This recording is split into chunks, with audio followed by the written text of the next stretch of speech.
Wassalamu ala Rasulillah Sayyidina wa Nabiyina Muhammad ibn Abdullah wa alihi wa sahbihi wa man walah wa la hawla wa la quwwata illa billah amma ba'd. Kita lanjutkan kembali pembahasan. Kita lanjutkan kembali pembahasan di dalam kitab Ajalatus Sibak ila Makaribil Akhlaq. Masuk di dalam halaman 18 dengan judul yang baru, Talabul Ilmi Nafi'. Wa qala radhiyallahu ta'ala anhu, Talabul Ilmi Nafi'. Ini bab di dalam menerangkan menuntut ilmu yang bermanfaat. Wa minal munjiyat, dan dari hal-hal yang menyelamatkan seseorang. Khatam. Dari hal-hal yang menyelamatkan seseorang, talabul ilmi nafi' wal muhafazatu ala majalisihi. Yaitu mencari ilmu yang bermanfaat dan menjaga betul-betul atas majlis-majlis ilmu. Artinya kita senantiasa menghidupkan waktu kita untuk mencari majlis ilmu. La anfa'a dawa'un lil qalbi saqim. Tidak ada manfaat sama sekali, obat yang manjur bagi hati yang sakit, min huduri majalisil ilmi nafi', ketimbang atau melebihi dari menghadiri majlis ilmu yang bermanfaat. Jadi majlis ilmu itu adalah obat yang manjur untuk menghilangkan penyakit hati kita. Faqad aujaballah subhanahu wa ta'ala talabahu. Maka sungguh Allah mewajibkan nuntut ilmu, mencari ilmu. Yes. Walau ila Sin, sekalipun ke negeri Cina. Maksudnya apa? Kalau negeri Cina itu dikatakan bu'dul masafah, jauhnya perjalanan, kita tetap diwajibkan untuk mencari. Lalu bagaimana kalau ilmu itu ada di hadapan mata kita? Ada di hadapan tengah-tengah masyarakat kita, ada ulama, orang alim di sana, maka lebih ditekankan lagi. Nggak ada lagi tuh yang namanya nanti di alam kubur ditanya, kenapa kamu sholat salah rukunnya, salah syaratnya. Ditanya begitu, nggak sah sholat kamu. Nggak ada lagi tuh. Dia memberikan alasan, oh karena saya sibuk. Lah, di hadapan kamu ada ulama, di hadapan kamu ada orang alim, kenapa nggak mau nuntut Wa fi mujalasatin wa fi majalisihi. Nah, dan di dalam majlis-majlis ilmulah tumtarur rahmat, dihujankan segala rahmat Allah. Wa tanazzalul barakat, asalnya tatanazzal. Taknya boleh dibuang tuh. Ya. Taknya boleh dibuang. Tatanazzal, tanazzalul barakat, turun terus menerus. Artinya tuh, turun terus menerus. Marrah ba'da marrah. Segala keberkahan, wa tustajabu da'awat, dan diperkenankan segala doa.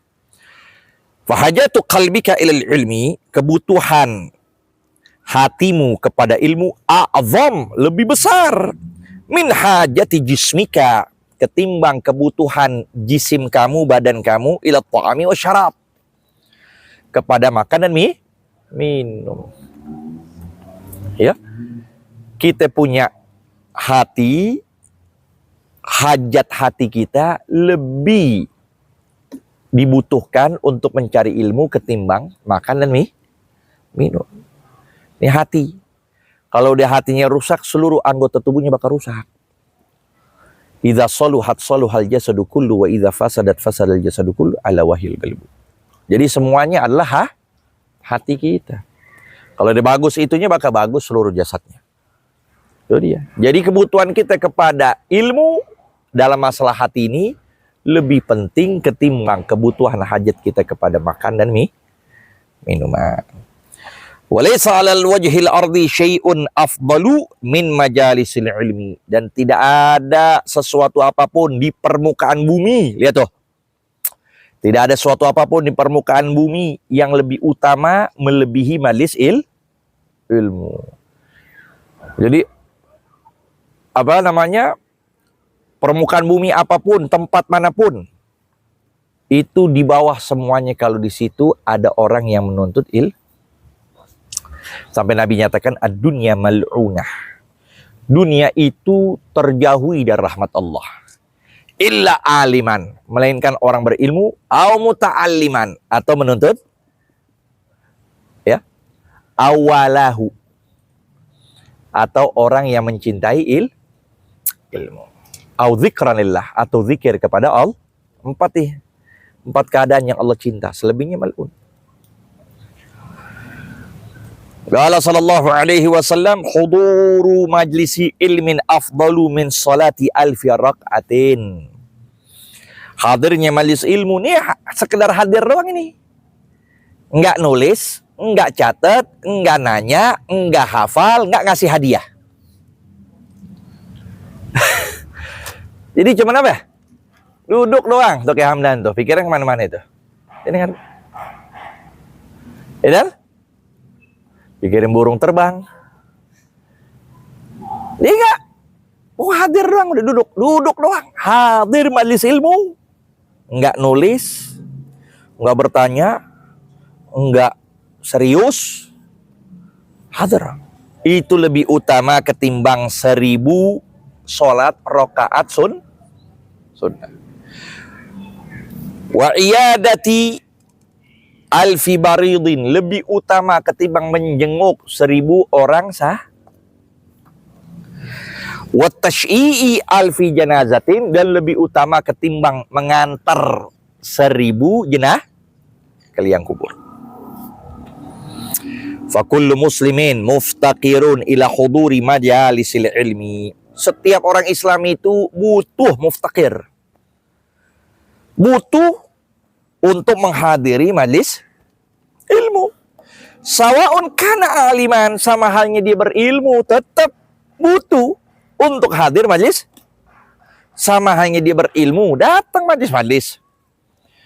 Lantaran mungkin dia banyak santri, lantaran dia mungkin ya sudah terkenal, umbulnya di mana-mana, jadwal terbang dakwanya kemana-mana, tetap dia butuh kepada ilmu, hadiri majlis ilmu. Apalagi majlis-majlis yang memang sudah berjalan bertahun-tahun lamanya. Itu keberkahan, asror, ya, perhatian orang-orang soleh itu berbeda ketimbang majlis-majlis yang baru. Seperti di Empang tuh, ya kan? Majlis lama setiap hari Kamis sore. Ada hadir waktu kosong, mereka bisa hadir. Lalu di Kuitang hari Ahad pagi, begitu juga. Bukan setahun 2 tahun, puluhan tahun mereka. Sirnya berbeda. Jadi apapun posisi, apapun kondisi kita, dan siapapun kita, tetap kita butuh kepada menghadirkan hadir majlis ilmu. Au abidan, atau ahlul ibah, sekalipun doanya mustajab, hadir majlis ilmu juga. Au jahilan, apalagi orang bodoh. Untuk apa? Lita'arrudi, untuk mendatangkan dia rahmah, turunnya rahmat.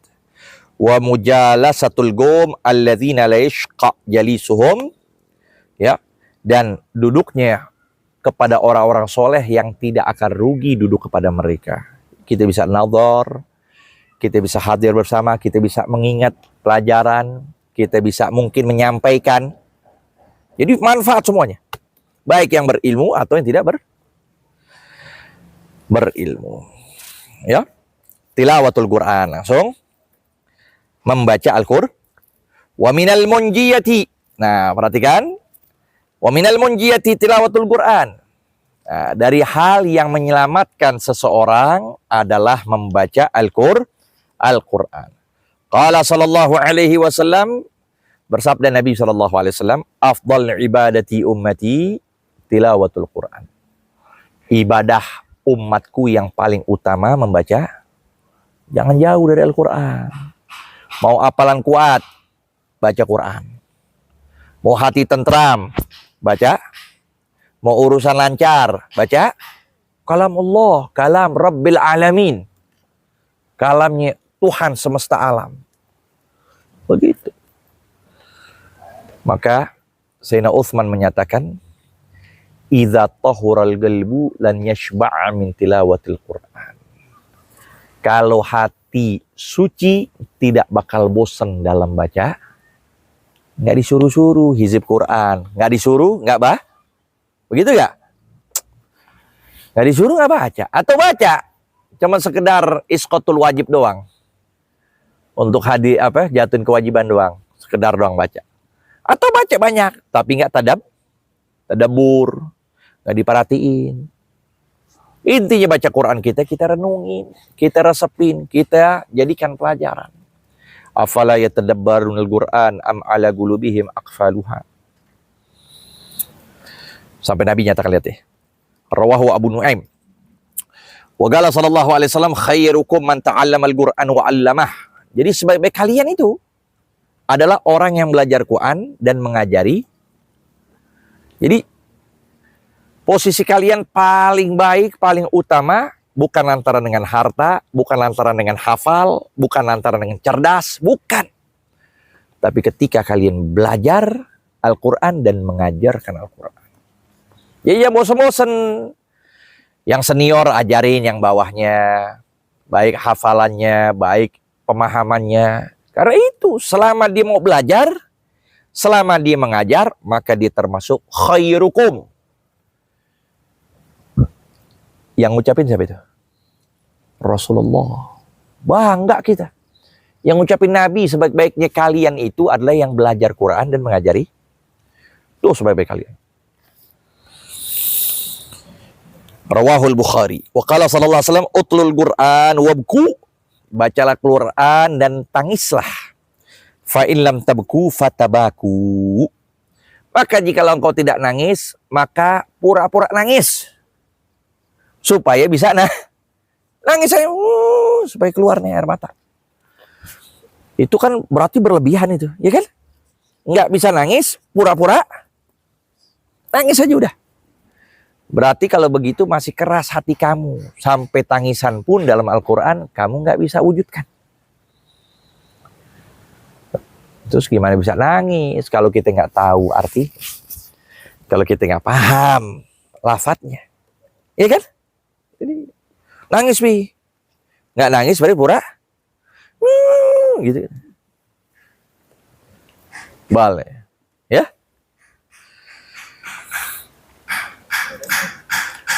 Waqala sallallahu alaihi wasallam zainul Quran bi aswatikum. Hiasilah Quran dengan suara-suara kalian. Bacanya dengan baik, artinya dengan pakai ilmu tajwid, iya kan?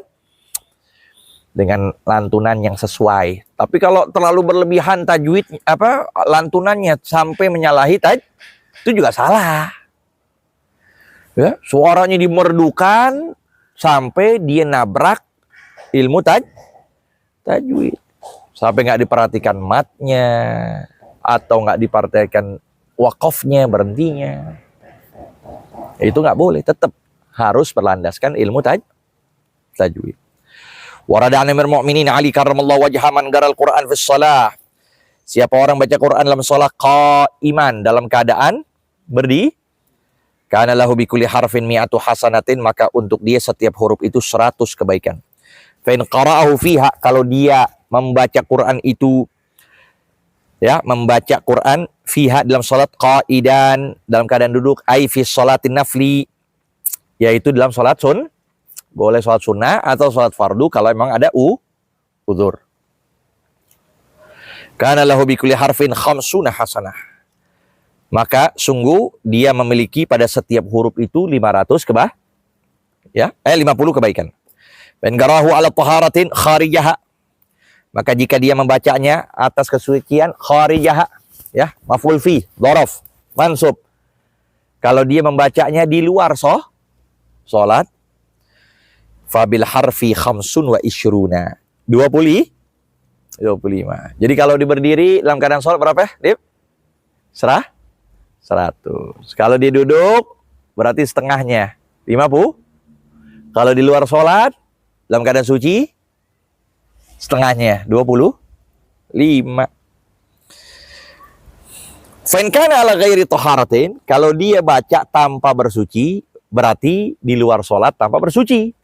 Bisa nggak baca Quran tanpa bersuci? Bisa. Boleh-boleh aja. Dia hafal Quran, ya kan? Tapi dalam keadaan tidak berwudu.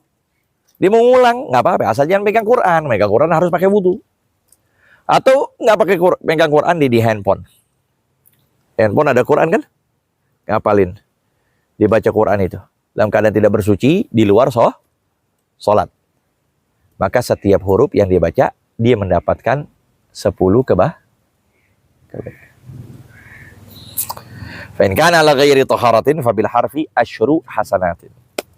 Kala Syekhuna Al-Imam Muhammad bin Hadi As-Segaf, ini ulama besar ini. Oh, minal a'yan Hadramut. Dari para pemuka ulama Hadramut. Yang beliau ini dalam mendidik santrinya, mendidik murid-muridnya luar biasa. Jadi semua. Di antara guru kita Al-Imam Al-Habib Hasan bin Abdullah Syatri juga belajar sama beliau. Berguru kepada beliau. Lihat tuh. Habib Salim bin Abdullah Syatri juga belajar sama beliau. Ya, ulama besar di kota Sewu. Yang beliau itu memperhatikan terus ilmu-ilmu. Ngedidik santri. Apalagi apa? Santri itu di hadapan beliau udah siap dengan syawahid dari nazam-nazam ilmu. Jadi beliau sistem begitu tuh. Kalau lagi belajar, kalau lagi baca kitab, nah ada berkaitan dengan apa? Mudhaf ilaih. Ayat mudhaf ilaih apa yang di kitab Alfiyah Ibn Malik. Jadi harus di depannya tuh. Yang di depan murid santri itu bukannya pakai imamah, bukan. Bukannya pakai sorban gede, enggak. Tapi yang apalan Alfiyah, yang apalan Zubat, yang apalan Minhaj, itu di depan beliau. Jadi kalau langsung apa babul fa'il, al-fa'ilul marfu al-fa'ilul marfu kamar fayatai Zaidun munir wajhu ni'mal fata. Jadi langsung dites. Apa ini filenya nih? Ayo apa di Alfiyah? Apa ayo babul rahan fi Zubat? Apa babul girat fi Zubat? Apa ini bab tauhidnya jawar tauhid? Itu depan semua. Sama bin Hadi. Ya, mamlu bil ilm. Masya Allah. Ada di beliau punya karangan, di antaranya Tuhfatul Asyraf. 3 jilid. Kalamnya beliau tuh. Tuhfatul Asyraf. Makhtutat, tulisan tangan. Itu bicara fawaid, Masya Allah. Faedah ilmiah, faedah apa aja banyak di situ. Pembicaraan kalam beliau. Nah, di antara ada kitab beliau namanya Simarul Yani Anis. Sahibus Sewun, muridnya dari Habib Ali Habsyi juga ini, beliau. Al-Mutawaffas sana Ithnan wa Thamanin wa Thalathami'atin wa Alfin Hijriyah rahimallah ta'ala amin fi risalatihi As-Simaril Yani'ah. Nama kitabnya Simaril Yani'ah. Demikian janhu. Nah, di situ sebutkan tuh, datang suatu hadis. Hadisnya apa? Anna man garal Quran wa huwa ya'lam. Siapa orang yang membaca Quran dalam keadaan dia mengetahui 5 rufi'ah. Kenapa? Ini lafadz marfu. Tuh, ini lafadz kenapa marfu nih? Baca Quran, ya. Dzalikal kitabu. Oh, atful bayan ini. Tuh. Qul huwallahu. Hu dhamir sya'an. Allah mubtada. Begitu. Iyyaka na'budu. Kenapa enggak na'budah ya? Oh, karena litajarrudihi anin nawasib wal jawasib. Gitu Lil, ya. Bacanya apa?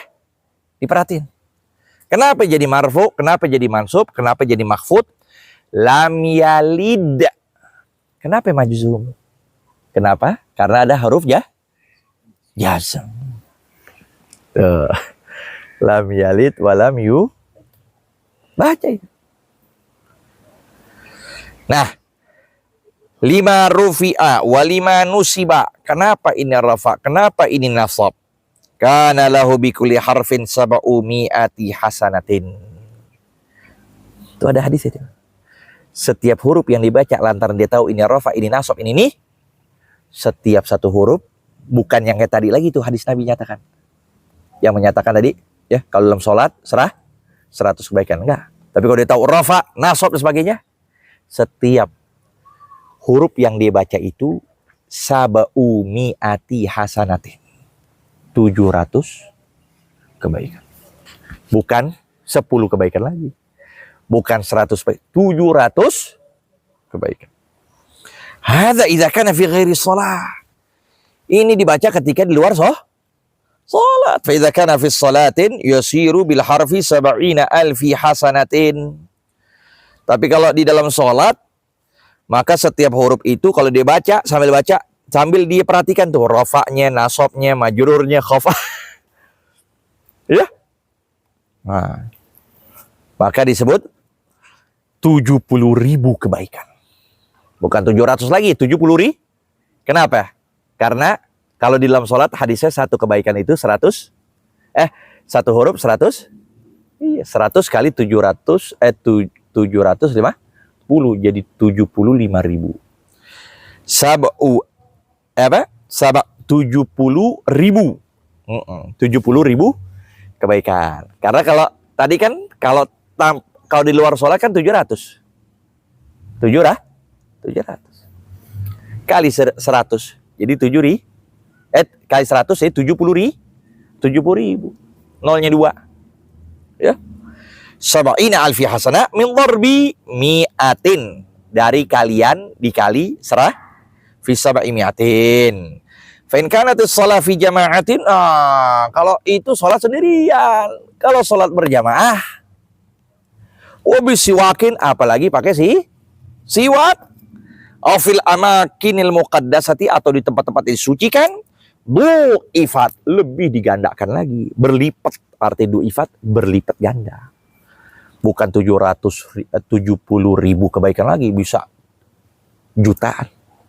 Betul ya? Manfaat kalau kita baca sholat, kita paham rafa, nasab, jar dan sebagainya. Ad-du'a lil mu'minin sampai situ. Wallahu a'lam. Rabbi zidna ilma warzuqna